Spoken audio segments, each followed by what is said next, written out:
Praise the lord అందరికీ. ఈరోజు మనం యేసయ్యని గురించిన కొన్ని ఇంట్రెస్టింగ్ విషయాలు తెలుసుకుందాం. ఆయన కంప్లీట్ మ్యాన్, అలాగే కంప్లీట్ గాడ్. అదెలా సాధ్యం అంటే, మనకు మత్తయి సువార్త 28వ అధ్యాయము 21వ వచనంలో మనం చూసుకున్నట్టయితే, ఆకలి వేయడంతో అంజూరపు చెట్టు దగ్గరికి వెళ్ళి కొన్ని పళ్ళు ఉన్నాయా లేదా అని చెప్పి చూస్తారనమాట. కానీ ఆ చెట్టుకి ఎలాంటి పళ్ళు కానీ కాయలు కానీ లేకపోవడంతో ఆయనకి చాలా కోపం వచ్చి, నువ్వు ఇంకెప్పుడు ఫలించకుండా ఉంటావని చెప్పి శపిస్తారనమాట. దాంతో ఆ చెట్టు వెంటనే ఎండిపోద్ది. శిష్యులంతా కూడా చాలా ఆశ్చర్యంతో చూస్తారు.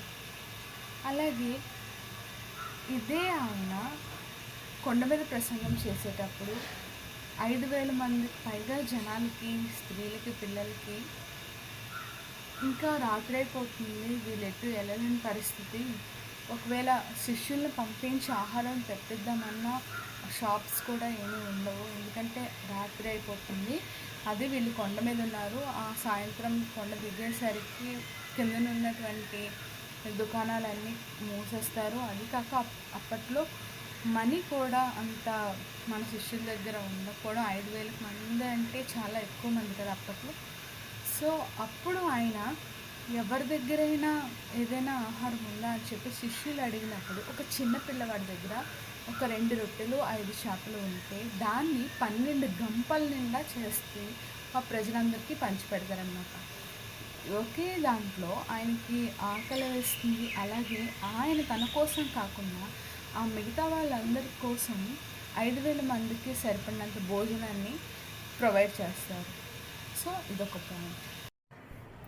అలాగే యోహాను గ్రంథం 4వ అధ్యాయం 7వ వచనంలో చూసుకున్నట్టయితే, ఆయనకి దాహం వేయడంతో సమరయ స్త్రీ బావి దగ్గర నీళ్ళు తోడుతున్నప్పుడు వెళ్ళి అక్కడ, అమ్మ నాకు కొంచెం దాహంగా ఉంది, కొంచెం మంచినీళ్ళు ఇస్తారా అని చెప్తే, అప్పుడు సమరయ స్త్రీ, యూదుడవై ఉండి నన్ను ఎలా నీళ్ళు అడుగుతారు మీరు అని అనడం, ఆ తర్వాత ఆయనే చెప్పడం, నేనే మీరు ఎదురు చూస్తున్నటువంటి మెస్సయ్యానని, మీరు ఇచ్చిన నీళ్ళు నేను తాగితే నాకు మళ్ళీ దాహం వేస్తుంది, లేదా ఈ యొక్క బావిలో నీళ్ళు తాగితే మళ్ళీ దాహం వేస్తుంది, కానీ అదే నేను ఇచ్చినటువంటి జీవపు ఓటగల నీటిని తాగితే నిత్య జీవం పొందుతారని చెప్పి, కాకుండా నువ్వు ఈ బావి తవ్వించినటువంటి యాకోబు కన్నా నువ్వు గొప్పవాడివా అని అడిగితే, అవును నేను అంతకన్నా గొప్పవాడినే, ఎందుకంటే మీరు ఇచ్చిన నీళ్ళు త్రాగితే నాకు మళ్ళీ దాహం వేస్తుంది, కానీ నేను ఇచ్చిన జీవజలం తాగితే మీకు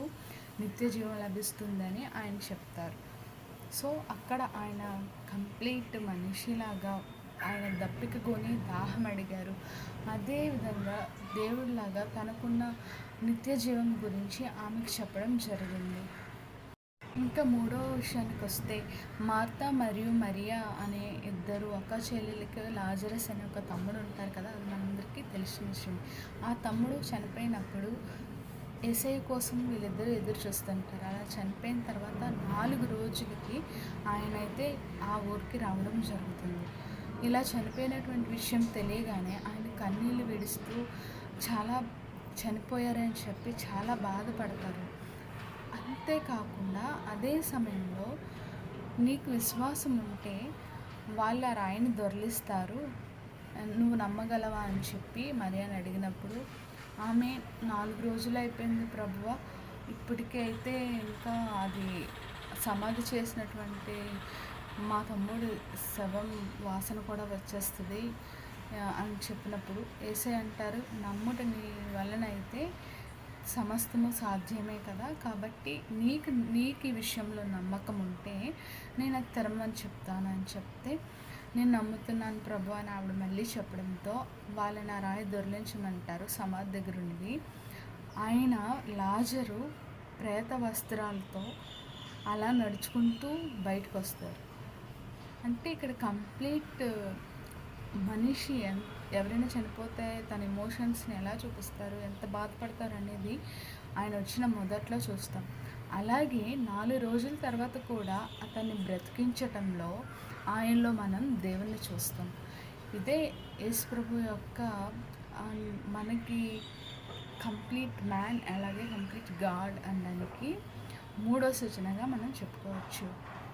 అలాగే మనం మార్కు సువార్త 14వ అధ్యాయంలో చూసుకున్నట్లయితే అక్కడ మనకి పక్షవాయువు గల ఒక రోగి మనకి కనిపిస్తారు.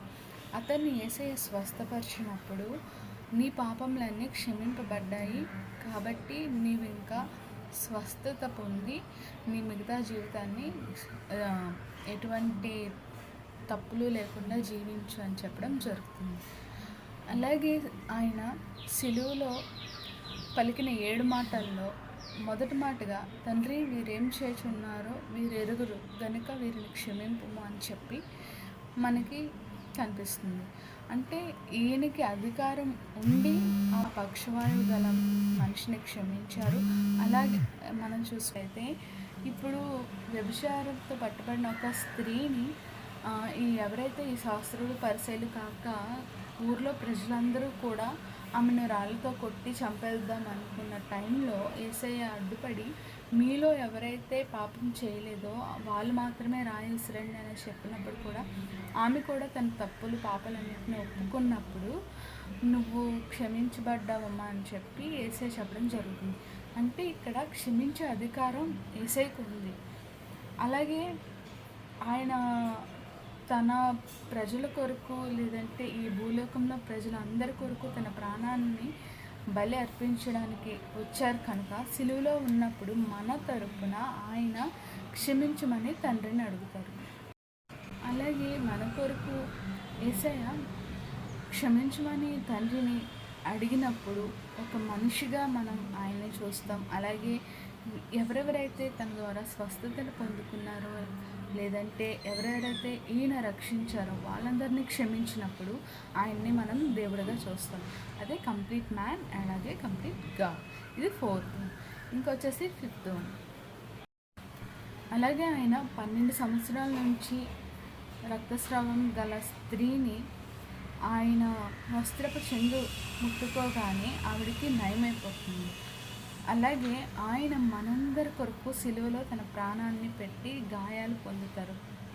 అంటే ఇక్కడ యేసయ్య దేవుడిగా ఆమెను స్వస్థపరిస్తే ఈ భూలోకానికి ఒక మనిషిగా వచ్చి మనుషుల యొక్క భావాలని బాధల్ని అర్థం చేసుకొని మనందరి కొరకు తను ఒక గొర్రెపిల్లలాగా సిలువ మరణాన్ని పొందడం కోసం ఆయన గాయపరచబడతారు.